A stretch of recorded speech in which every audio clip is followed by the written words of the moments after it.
Welcome to the MVP Show. Today I'm happy to chat with Abe Saldana, first-time MVP, and we talk about his journey to becoming an MVP, his career path, his current interests, and more. I hope you'll pick up a thing or two, from him and understand how perhaps you could apply it to yourself and your journey to becoming an MVP. So yeah, that's if it's a goal for you. For full show notes, visit nz365guy.com/129. Now, let's have a chat with Abe.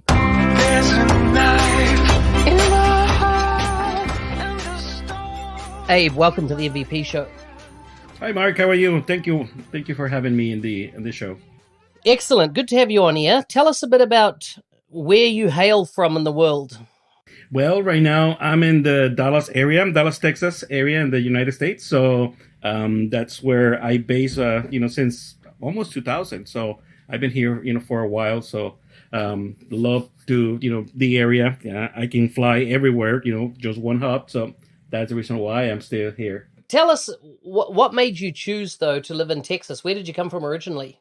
Well, I'm actually from Mexico. If you go, from Texas, you go straight down in Mexico. I'm actually from the border. I'm nearby, Monterrey, and then actually, between Monterrey and Matamoros, there's another city called Reynosa, and that's actually where I born and grew up in there until 1998. Where we decided to move into the U.S.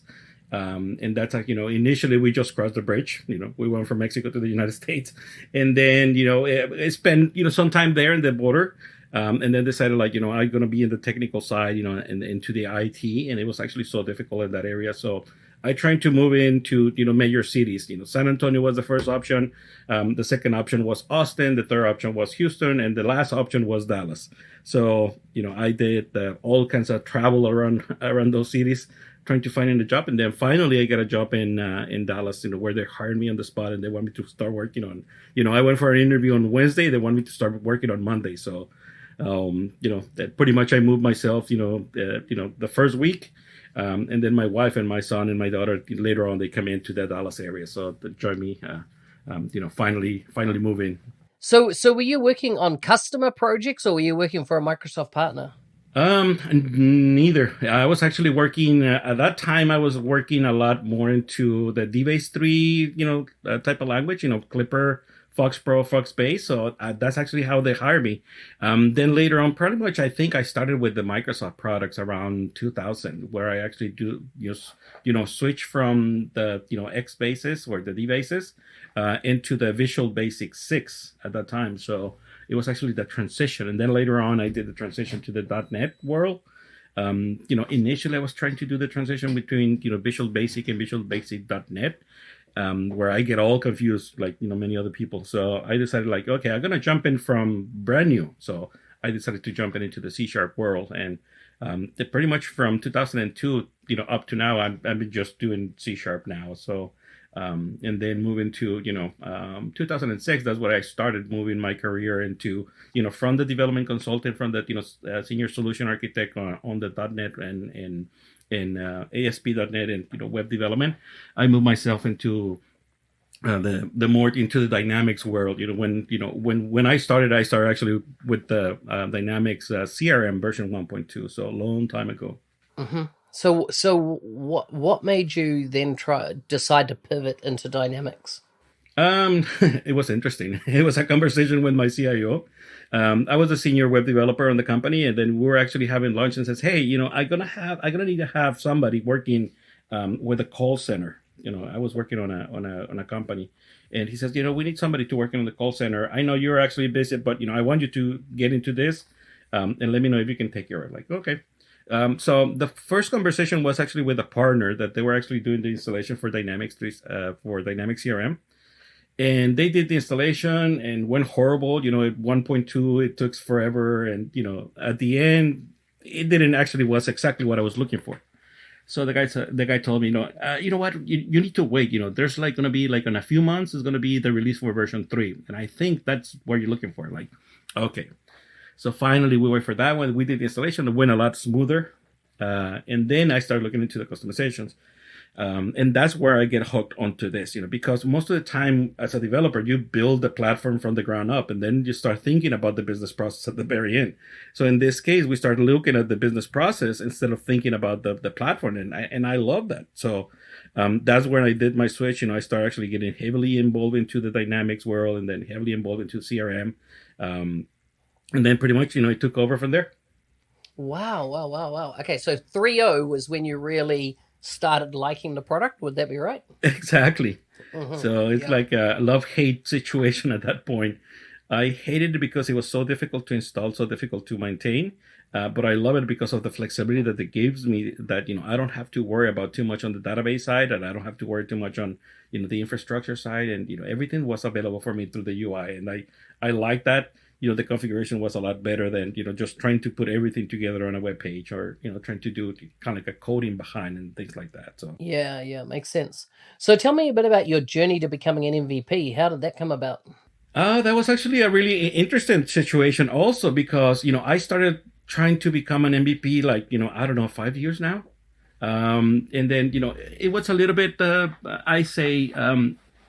difficult for me to understand the process, initially, because, most of the time that the people that I talk to said, oh yeah, do this, typical, go to the forums, answer the forums, create your own blog, create your own blogs, or, participate on the blogs, or, participate in the community, do presentations, do conferences, and all of this.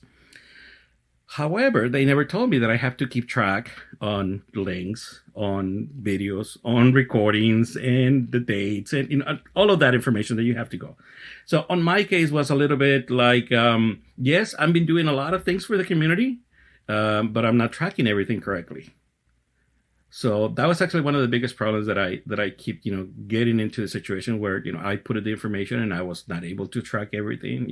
I would put where I put my links, for my videos, but I never, track, how many people actually saw the videos and things like that. So, and, I at one point, I think that I was a little bit discarded, or, discouraged about the process, but I said at the end, I will continue doing this, if I get the MVP or if I don't get the MVP. So this is because I started liking it, because, I'm helping people, I'm participating with the community, I'm, getting involved with the community. And sometimes a lot of people tell you, yes, this is actually not a sprint. This is a marathon. It takes time. It takes the whole year, to collect all that information, put it in, and then somebody actually, help you to, the nomination. Like, okay, well, not a problem. So on my case, it took me like, 4 years of, learning per se, until a friend of mine, Pablo Peralta from the Uruguay side, from the Spanish community, he helped me. It's like, okay, I'm gonna help you, I'm gonna mentor you, and he says, I'm gonna tell you what you need to do. I'm like, okay, number one, start tracking everything. I'm like, okay, I'm doing that. No, track everything. I mean, but he gave me one thing, because one of the things that we do is, in my case, I work with a lot of people on the community and a lot of customers. And then with the customers, we do also pre-sales events, which, can be considered part of that, the MVP world, because you're doing the community and you're not charging for that from your company. So he says, track everything. So I start tracking everything. And then, one of the things that he mentioned is, you have to be careful on all your recordings, all your tracking, it have to be consistent. It have to have, that you do something on this month, you do something on this month, and, and continue going into the track, tracking all the information, and then upload it into the site, and then make sure that it's correct. And then, you keep, a good record, every month that you're actually doing something until you fill the year. Like, that makes sense. So that's actually one of the things that I did that, it helped me also to get the MVP. I think that's, keep tracking on everything and make sure that everything is, recorded correctly and then, uploaded correctly. And then on top of that, he says, you need to do something big. Like, and I said, what something big? Something big. Says, yeah, you need to participate in the community, but you do something big. You go to the events, you do present on the events, you create a training module for the events, you do something big that where actually not only helps you to be presenting and expose yourself, but also, be, part of the leadership. You have to take command and things like that. I said, oh, that makes sense. So, we started working on that one last year. in the year before a little bit. However, I think this year what it helps me a lot is that I'm doing a lot of app in a days, the PowerApps app in a days. Even that I started on the Dynamics side, now I'm actually switching a little bit into the Power Platform. However, I can see both actually be very integrated into each other. So I think, right now I've seen a lot of people from the SharePoint world moving into the Power Platform. But I hope like for probably my next year, we're going to see a lot of all the Dynamics people moving into the Power Platform now, they're still in transition, but we're going to get a lot more, into that. So that's how I started with that, the app in a days. We make 6 app in a days with Microsoft, and I've been doing 10 exclusively from my company to our customers. So pretty much, 16 app in a days that I've been doing through, from the beginning of the year, from January up to now. Mm-hmm. So, wow, that's a heck of a lot. It's a lot. And trust me, I can talk for 8 hours. I know for sure that I can talk for 8 hours, constantly and continuously. The nice thing is, sometimes I have to pause, so the customers or the people that actually on the event, they can do the labs. And then, I go into all their questions and, and recommendations and things like that. So nice. So I think that's, what helps me, overall to, get my MVP, because when I started actually submitting the app in a days, I think that's where I get more recognition. I'm not saying that everybody has to do an app in a day, but, something big, that's something consistent that you can actually do in a way for the community. And so do you feel you're leaning more to PowerApps nowadays and less on Dynamics? What do you think your split is? Exactly. I think that I did, on my case, I'm always trying to be on the next thing. What is the next thing? When I was on the dynamic side, I wanted to be in the configuration. I want to be into the integration. Then later on, I started going into the cloud base, moving everybody to the cloud. Then later on, I started actually going into the Azure services for integrations and things like that. And then when I saw the Power Platform, I saw the potential that, this could be helpful for the dynamic side. And then now that it's actually in transition to becoming more into the dynamic side platform, I feel more hopeful. And then I like the idea. And then, I've been really, really deep into that one. So now I'm switching between, the dynamics and the Power Platform. But also, keep in mind that, my roots behind on the dynamics. So, when I talk about Canvas apps or, when I talk about, model-driven applications and CDS, I'm talking to the people that, I know that they understand the dynamic side, and then I'm just trying to bring it into the Power Platform. So what's your key bit of advice to people in SharePoint that kind of want to learn CDS? Oh my God, that's interesting. Because right now I'm actually with a friend of mine. He's actually asking me all kinds of questions regarding that. He had a customer that. They have like ton and all types of lists on SharePoint, and then trying to build all that relationship. And I'm telling them, this is actually the best case scenario, where you can actually define, how for them to transition their learning and their, the pain points that they're having right now into SharePoint list into the CDS, because they're trying to emulate the CDS. And then, they're trying to emulate everything. They're trying to emulate it because they like the interface. They like that they can do everything on the UI. And that's actually what the CDS brings. Brings the, the relationship of the entities, which is one of the things that they're looking for. Another thing, they're having limitations right now on some of the lists because they're actually exceeding or hitting the limit for the exceeded amount of records that they can have. So, I said, you will not have that issue on the CDS side. And then, many other things, they wanted to, keep doing more things. They want to keep doing reporting. They want to keep, embedding things like, Power BI, charts and dashboards, and you name it. This, some of the things that, they're trying to do initially, they were actually, if they started on CDS at this point, they will have an amazing system. But unfortunately, they started on SharePoint. So that's going to be the transition that they need to go through, from the metadata, from the layout on the entities, and then, denormalize a little bit of, of those, or normalize a little bit more into the database and into the entity design, because, sometimes they have so many fields on one list that could be up to 3 or 4 entities relationships. What's your thoughts then on, becoming an MVP? Did it change anything for you? I can say, well, and keep in mind, this is actually my 4 months as an MVP. And then I've been actually, traveling and working so much, and then, doing some, training. So far, I have not seen that, much of a change. I'm keep doing the same thing. I keep exposing myself. I keep putting myself, to the world, and then, doing videos and presentations and events and this. I feel the love now. I feel that, a lot of MVPs are like, oh, welcome to the family. Oh, okay, nice. Hopefully, I think I can be that, I can enjoy the whole MVP when I go to the MVP summit. So, I think that's going to be the top of, the cherry on top of the pie. But however, right now I'm actually getting, more in contact with the product teams. I'm getting direct, conversations with the product teams. And I think that's one of the things that I enjoy the most, having a direct conversation with the product team. And then, other MVPs that, now they're actually considering you, part of the family, and then now they're taking you more seriously. And if you want to contribute, then they're actually helping you with that. And I think that's one of the amazing feelings about an MVP. Not too much into the the arrogance of I'm an MVP. No. It's actually more down the road, down to earth, where you actually have more collaboration with other people that are actually at your same level, or you want to learn from them. Yeah. Okay, that's very interesting. If someone came to you and said, what are the benefits of being an MVP? What are your top 3 benefits of being an MVP? Either what you've experienced or why you even felt that you wanted to become an MVP. The number one, I think, is that you get in touch and start, learning and talking and working and collaborating with people that, you probably seen all the time on events.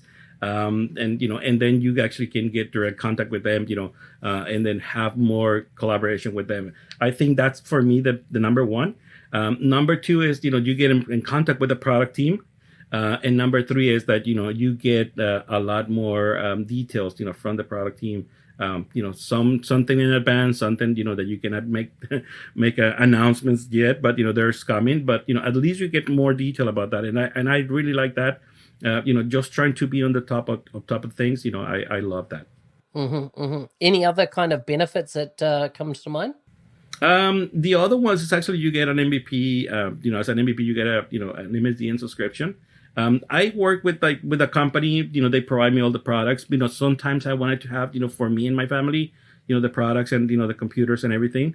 So I think that's another benefit that you get. Also that you get a Dynamics 365 that you can actually use for your tenant, for your stuff that you want to actually start producing. And I love all that, being on top of the technology. If someone came to you and said, I want to become an MVP tomorrow, what would you recommend they do to become an MVP? Kind of like what Pablo did with you. Well, I will pretty much do kind of like a discovery meeting with them. I said, okay, what are you doing? How are you doing it? What are you like it? What type of MVP you want to be? Because I have some other, people that ask me, I want to be an MVP. Okay, what type of MVP are you? What is it, the work that you do? And they say, well, I do this and I do that. And they're not, they don't want to be on the front. So sometimes, I like to get more into the conversation with them and help them. And then actually, okay, what is going to be your core? What is going to be? Like on my case, initially my core was Dynamics 365 CE. And now I'm switching to the Power Platform. And that's normal. That could be, some things that could happen. Later on, probably I will take, AI or, something else. And we define that. We need to define, what is going to be your core, what is going to be your main thing that you're going to be doing. And then it's actually looking into, okay, what do you like to do? Do you like to blog? Do you like to Twitter? Do you like to do videos from YouTube? Do you like to do a podcast? Because I can tell you, I love to participate in all these podcasts, but I don't have a podcast because I don't know. I feel uncomfortable, talking to the microphone and then, or talking to somebody else. I need to see the person.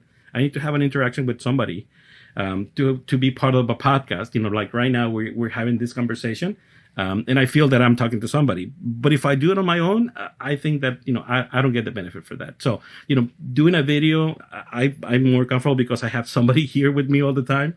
Where I can feel that I'm talking to them when I do the video, or when I actually just presenting that the screen share. But that's actually interaction. Sometimes you need to do that. If the person doesn't like to do videos or doesn't like to do, podcasts, that's okay. They can continue doing, the forums, the blog posts, the Twitter, many other things that they can do.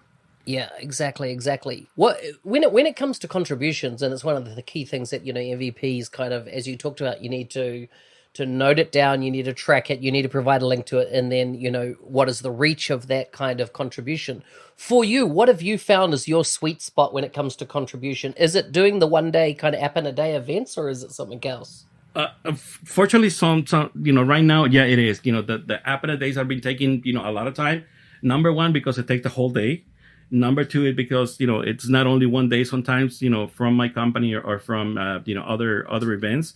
They wanted to do not only the app in a day, but they want to do the hackathon the next day. So I do that, the level 100 on the app in a day, and then the level 200 before the hackathon, and then we go to the hackathon. So, it's getting, more interesting. Another thing that I'm doing right now is I'm doing a lot of webcasting and presentations and training, not only with the English community, but also for the Spanish community. So I'm actually not only doing the English community, but also I'm actually jumping into the Spanish community. So this month in August, we're going to be doing a from zero to hero. And again, that's another training that I put together, from PowerApps, from Flow, from CDS, how to become if you don't know anything, how to become a proficient individual, designing applications and, doing administration and many other things like that. So those things, can help in not only, to participate in the community, but also, expose them as a part of the leaders, not only, creating content, but also actually making sure that, that they actually provide that content, from the perspective of participant on an event, and also as a, leader on an event, that you're actually putting together. So what are give me some names of the MVPs that you've kind of, you've done work with, either now coming into the program or prior to? Any kind of jump to mind? Wow, I work with so many. Right now the ones that I like, that I always keep in mind. I work a lot with Jason Latimer, because we work together in the same company. It's amazing. We do several presentations. It's amazing to work with him. The guy's so laid back and and easy to work with. So he helps me a lot also. From the perspective of deep dive development on the dynamic side.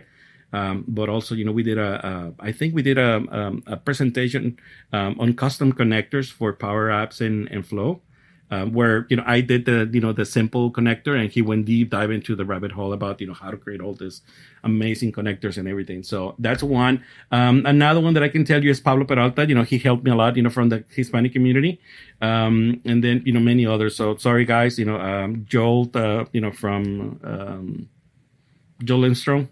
That he's trying to get me in so many things, and unfortunately it's been colliding with other events and other things that I unfortunately I was actually already involved with my company, so but many people that I work now with you, that I'm finally getting into your podcast and meet you and talk to you and get connected. Excellent.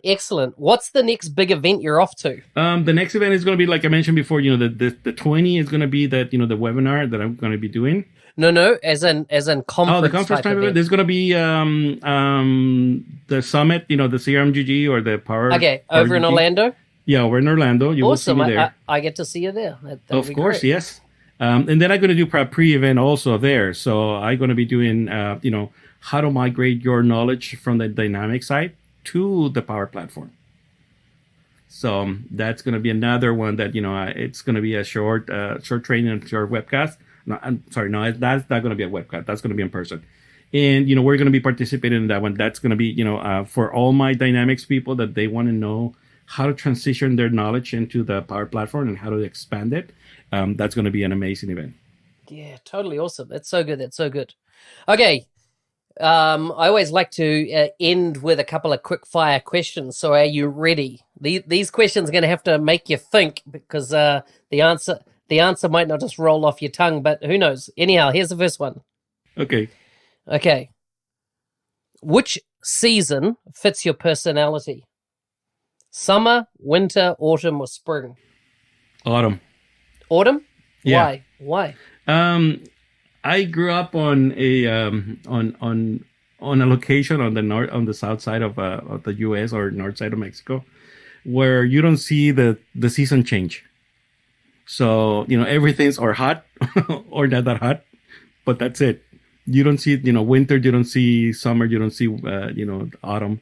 And then when I move into other locations, or when I was actually, like, for example, on the Washington, D.C., I notice autumn, and I love it. I love the weather. I love the climate. I love the changing of the colors of the trees and, the season and everything. And I was like, I would love to see this more often. And I think that I like it. Is for me, is not that it's actually going down or slowing down, or, we're going to winter. No, it's, for me, it's actually a different change of color and different change of, attitude that I get at that time. Yeah, I love it. I love it. If you could have any fictional character as your friend, who would you choose and why? It can be a superhero if you want. A superhero? No, I like superheroes, but I would love to say, I don't know. I have so many, the ones that I like. I like Hulk because he's so smart and he's brute. And sometimes I feel like that. I'm smart, but I'm not that, finesse. I like Stark because he got all the knowledge, but also all the wisdom vessel. And all the toys. All the toys, yeah. And he got all the money too. Nice. I love Captain America because he represents the forefront of the honesty and always taking value on things. But I don't know. I cannot say one in particular. No, that I cannot say. It's actually a thing of everybody. I like Superman because he gets a lot of things going on, but sometimes I think that that's a little bit too way onto the dreamland. The other ones are like I feel that are more coming down to earth that could happen. What was the last foreign country you visited? Germany, I think. Wow, what did you do there? I was with Microsoft, so I was actually doing a lot of federal and public sector work. So most of the time I was actually on Air Force bases or Army bases here in the U.S. And at that time, I think we went to do a SharePoint site migration or something like that, where I was actually just helping with the Dynamics side. And I went to Stuttgart in Germany. It was interesting because they sent me, I don't know who sent me to the downtown Stuttgart, and then people start understanding me when I speak in Spanish than when I speak in English. So so pretty much, yeah. When I was in Stuttgart, I speak Spanish 100%. Only when I went on base, I started speaking English. That's so interesting. Yeah, of course, it's much closer to Spain. So, yeah. They thought they were Spain. Like, no, I'm from Mexico. Like, where? Mexico. I don't know where is that. Like, okay, don't worry, but I'm from Spain. Don't worry. Interesting. Abe, it's been great to have you on the show. Before you go, if people want to connect with you online, where's the best way for them to find you? They can actually find me several places. You can find me on LinkedIn, Abe Saldana. You can find me on Twitter, Abe Ram. You can find me on my blog post, on my website, abesaldana.com. And then later on, you can find me on YouTube. I'm going to start, changing my YouTube channel. So finally, I can actually have my, Abe Saldana YouTube channel, currently in that one. So those are the areas where you can find me.